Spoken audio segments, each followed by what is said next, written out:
Welcome to Stories for Wonderful Children. I'm Dan Wendelin, your host and storyteller. Years ago, I began recording the bedtime stories I told my children every night. Now, we would like to share those stories with you. I hope you enjoy my Stories for Wonderful Children.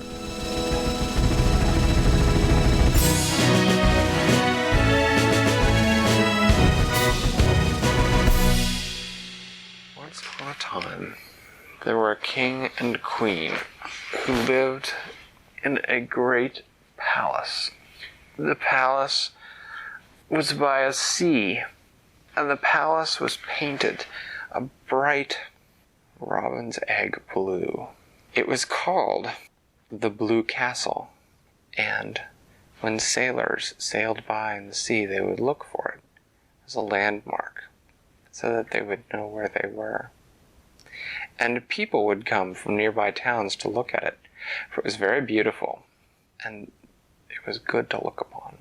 Well, after the king and queen had lived there for really not that many years, the queen became pregnant and gave birth to a little girl. Her name was Rose, and Rose was a sweet little girl, and she grew up and grew up and grew up, and one day, when she was 4 years old, it was bedtime, and Rose decided to get up and get a drink. So she got up, she went to the royal bathroom, but there was no water to drink. So then she went downstairs to the kitchen, and she was going to see if she could get a drink there. When she got there, she could smell bread baking, and the cook was there. The cook said, "Rose, you're not supposed to be up, you're supposed to be in bed." And Rose said, "I know, but I wanted a drink of water. Do you have some water?" And the cook said, "Well, I do have some water. Let me see." And he went over to a pitcher, and he poured out of the pitcher into a glass some water, but there was only about this much at the bottom of the glass. And he said, "Oh dear, I'll have to send the cook's helper to go get some more water from the well." And Rose took the glass water that she had, and she drank that was a little bit that was in there, and she said, "Oh, that's okay, I'll go." So she took the pitcher, and she walked outside into the courtyard of the Blue Castle. She walked over to the well, and she went to the bucket, and she turned the winch that would lower the bucket, and the bucket went down, down, down into the well. And Rose listened for the splash of the bucket at the bottom, but she kept turning until the rope was all the way out, and she had never heard the bucket splash at the bottom of the well. Well, she thought, that's curious. So she climbed up the side of the well, and she looked over, and she looked down into the well. Now it was nighttime, and at nighttime, a well is a very deep hole, and you would have thought that at night you could not see down into the hole. But as Rose looked in, she saw that she could see deep into the well, because there was some sort of a light at the bottom. She also saw that she could not see any sign that there was water at the bottom of the well. This is peculiar, she thought. Now, probably the smart thing to do at that point would have been for Rose to go back inside and find her mommy and daddy and tell them that there was something funny about the well, and that she wanted their help. But Rose was only 4 years old, and sometimes when you're 4, you are more curious than you are thoughtful. And that was the case of Rose at this particular point. She was very curious what that light was, and so she swung one leg over the side of the well and began to climb downwards the little notches and handholds that were cut into the side of the well. She climbed down and down and down, and after she had climbed down for several minutes, she looked behind her and she could see that the light at the bottom was getting brighter. So she climbed down and down and down until, as she stepped down the ladder, her foot hit something below her, and she looked down and saw that she had reached the bottom of the well, and that there was no water. She turned and as she turned, she saw the source of the light. It was a beautiful little creature with 4 wings. I'm guessing it's Isabel. It looked a little bit like a dragonfly, except it had more legs than a dragonfly, and she had never seen a dragonfly quite this bright green color. Rose was not really sure what it was. She had never seen an insect like it before. And so she did something that you would not normally do when you met a giant green bug at the bottom of a well. She spoke to it. She said, "Hello, who are you?" And she heard an answer. Now the funny thing about this answer is that it did not seem to be coming from the insect. It seemed to be coming from inside of Rose's own head. But she could hear a dry, raspy voice saying, "My name is Rimnana. I am the naiad of this well." She said, "It is my job to keep this well, but it has gone dry.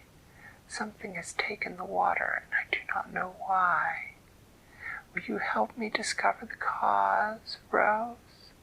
And Rose said, "Well, I very much want the water back too, because I'm thirsty and I want a drink of water. So yes, I'd be happy to help you." The naiad folded her wings and perched on the side of the well, and Rose again heard the voice saying, "Well then, perhaps together we shall discover the cause. I was here, and something fell into the well." And Rose said, "Well, I lowered the bucket." No, I know what the well bucket looks like. This was before that. Something dark fell into the well, and when I looked, it was gone, but so was all the water." She said, "Go and ask if anyone has heard or seen of something going into the well today." So Rose did that. She climbed back up out of the well. She went around the castle. Everybody she talked to said, "Rose, you're supposed to be in bed." And Rose said, "Well, yes, I know, but I had a funny dream, and I was hoping you could help me with it." She asked each person, "Have you seen something funny about the well today?" And the cook said no, and the cook's helper said no, and the maid said no, and the butler said no, her mommy and daddy said no, and the stable hand said no. And the guard at the gate said, "Well, I didn't see anything get put into the well, but there was a strange-looking person dressed all in dark blue who seemed to be carrying something and was near the edge of the well." Rose said, "Really? Do you know who it was?" And the guard said, "No, but I think whoever they were camped outside of the castle tonight." Rose said, "Thank you." So she went back and climbed down the wall, and she told the naiad what had happened. The naiad said, "Dressed all in dark blue, eh? That might be one of the people who are the enemies of the naiad. They are called the Talions." She said, "The Talions sometimes use tricks to destroy wells so that the naiad who protects them must leave." She said, "I do not think my well has been destroyed. I think perhaps the Talion must have been interrupted before he had time to finish his trick." She said, "I bet he'll be back, though." She said, "We must catch him when he comes back and make him tell us what he did to make the well dry." And Rose said, "I will do my best. As I am a royal princess, I shall help you."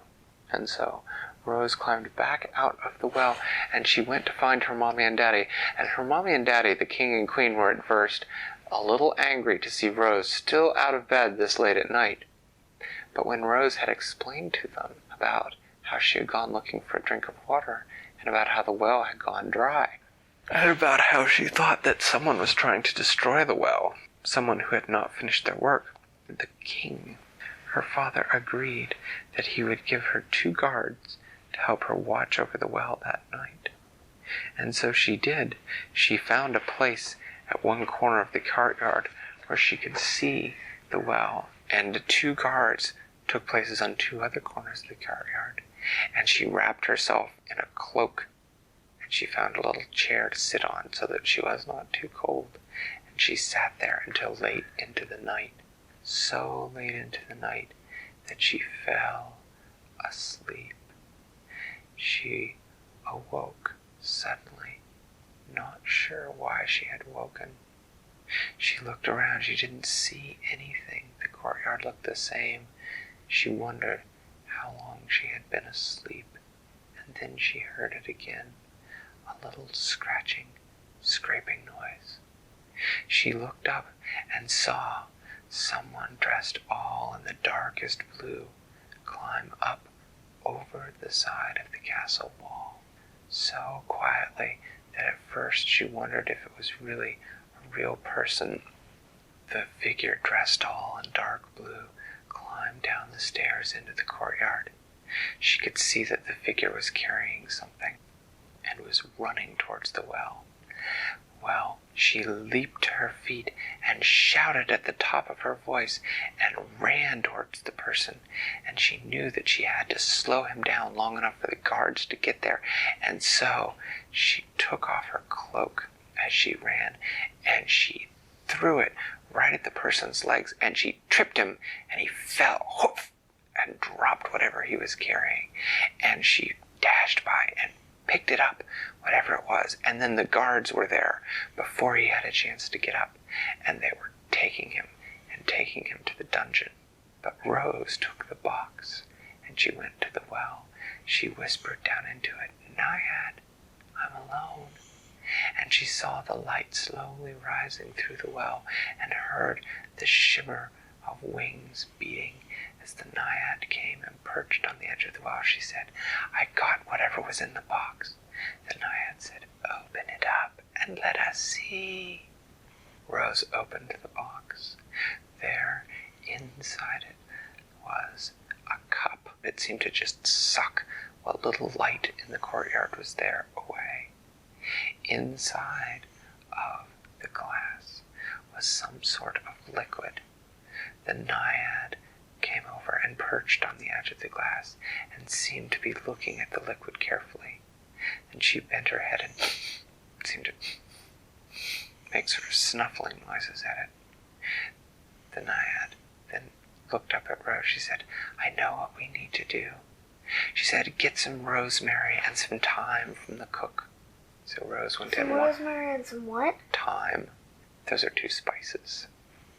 So Rose went in and she got the rosemary and the thyme from the cook, who again told her that she really should be in bed.